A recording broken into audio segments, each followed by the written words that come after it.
పేటలో వైసీపీకి ఎదురుగాలి, స్వపక్షంలో విపక్షం ఉందని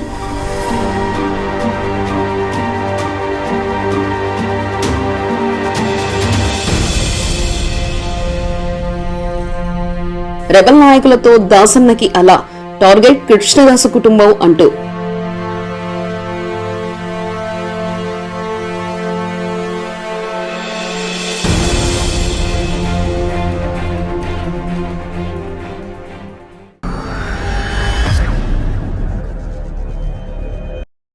టార్గెట్ కృష్ణదాసు కుటుంబం అంటూ చెప్పేవి శ్రీరంగ నీతులు, చేసేవి అతినీతి మాలిన పనులు. ఎన్నో గాలి కబుర్లు చెప్తారు. అబ్బో, ధర్మాన వారి అధర్మ కబుర్లు ఎన్నెన్నో. అది అబద్ధమని జనానికి తెలిసిపోతున్నా నియోజకవర్గం మొత్తం ఆ అబద్ధపు గాలి వేస్తున్నా వాళ్ళకు మాత్రం పట్టదాయే. కుటుంబం మొత్తం ఇదే రూట్. స్టేజ్ మీద మైకు ఎన్నో ప్రతిభతా శిరోమణి కబుర్లు. అవినీతి అంటే తెలియని రాజకీయం నాదంటారు. ఎకరాల భూములు కొంటారు. ఒక్క అవినీతి చేశానని నిరూపించగలరా అని స్టేజ్ మీద ప్రశ్నిస్తారు. మరి నీ నియోజకవర్గం మొత్తం ఆస్తుల సంగతి ఏంటంటే మాత్రం మాట ఉండదు. ఇదంతా ఆ నరసన్నపేట కోసమే.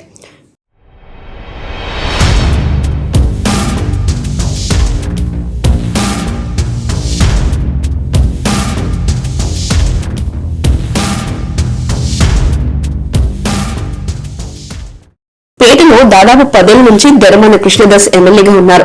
ఒకప్పటి ఎన్నిక నుంచి ఆయన రూటు మారిపోయింది. వైసీపీలో చేరిన తర్వాత నేర్చుకున్నారో లేక తమ్ముడిని చూసి చేస్తున్నారో తెలియదు కానీ ఆయన రూటు మాత్రం మారిపోయింది. ఒకప్పటి దాసన్నకి ఇప్పటి దాసన్నకి చాలా తేడా ఉంది. ముఖ్యంగా మాట మార్చడంలో, అబద్ధం చెప్పడంలో పండిపోయారట. మిస్టర్ కూల్ గా పేరుగాంచిన ఆయన ఓ స్టైల్లో సైలెంట్ రాజకీయం చేస్తున్నారని పార్టీ వర్గాల గుసగుస. ఆ సీనియర్ జెడ్పీటీసీని వేధించడమే ఇప్పుడు ఆయన మరోసారి వార్తల్లోకి రావాల్సిన పరిస్థితికి కారణం. నిజానికి ఈ విషయం బయటకు రాకపోయేది. నిప్పులంతే పొగరాదని సామెత ప్రకారం కృష్ణదాస్ తెర వెనుక చేస్తున్న అవినీతి ఆ జెడ్పీటీసీల నుంచే బయటకొచ్చింది. రెబల్ జెడ్పీటీసీలుగా దాసన్న వ్యతిరేక కూటమిగా ఏర్పడ్డారు ఆ జెడ్పీటీసీలు. తనకు రెబల్స్ వల్ల గెలుపు కష్టమవుతుందని భయపడిన దాసన్న రెబల్స్ ని రెచ్చగొట్టేశారని వినికిడి.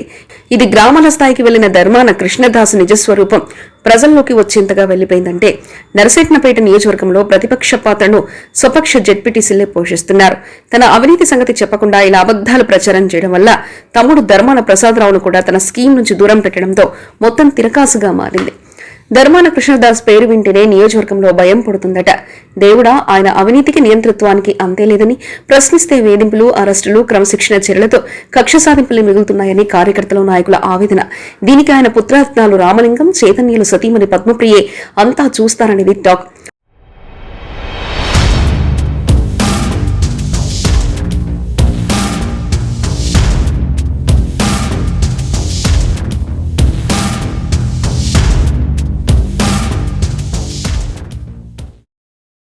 జలమూరు, సావరకోట మండలంలో 2019 డిసెంబర్ నెలలో లైన్మెన్ పోస్టులు ఉన్నాయంటూ పోస్టుకు 5 లక్షల చొప్పున వసూలు చేశారట. కానీ ఎవరికి పోస్టులు ఇవ్వలేదని, ఇదే విషయం ఇప్పటికీ గ్రామాల్లో వెళ్తే పెద్ద టాక్ ఉందట. 4 మండల నాయకులు ఆయనకు ఎదురు తిరుగుతున్నారని, ఆ పోస్టులు ఇవ్వలేదట. కనీసం డబ్బులు ఇవ్వండి ఆ మండల జడ్పీటీసీలు అడిగితే మా వద్దకు రాకండి అని కసిరిస్తున్నారట. ఇప్పుడు ఆ 4 మండలాల నాయకులు టీడీపీ తీర్థం పుచ్చుకోవడానికి రంగం సిద్ధం చేసుకున్నారని సమాచారం. ఏప్రిల్ నెల 2వ వారంలో దీనికి ముహూర్తం పెట్టారట.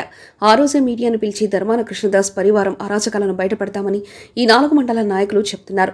ఓ సభ ఏర్పాటు చేసి అక్కడే సాక్ష్యాధారాలతో అవినీతి నిరూపిస్తామంటూ సవాల్ విసురుతున్నారు.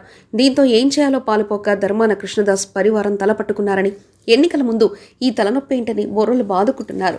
ఈ విషయం తాడేపల్లి ప్యాలెస్ వరకు వెళ్లడంతో ఏం చేయాలో తెలియక దిక్కులు చూస్తున్నారట. ఆ సీనియర్ పార్టీ మారితే ఆ రెబల్ నాయకులు తమ గ్రామాల్లో తిరుగుతూ ప్రూఫ్లు చూపిస్తారు. అంటే వారు పార్టీ మారితే కష్టమని రెబల్స్ను బుచ్చగించేలా మళ్లీ మధ్యవర్తిత్వం నడిపిస్తున్నారట. సారవకోట, జులుమూరు, పోలాకి, నరసన్నపేటలలో సుమారు 3 లక్షల వరకు ఓటర్లు ఉండగా ఈసారి పార్టీలో ఎదురుగాలి వీస్తుందట.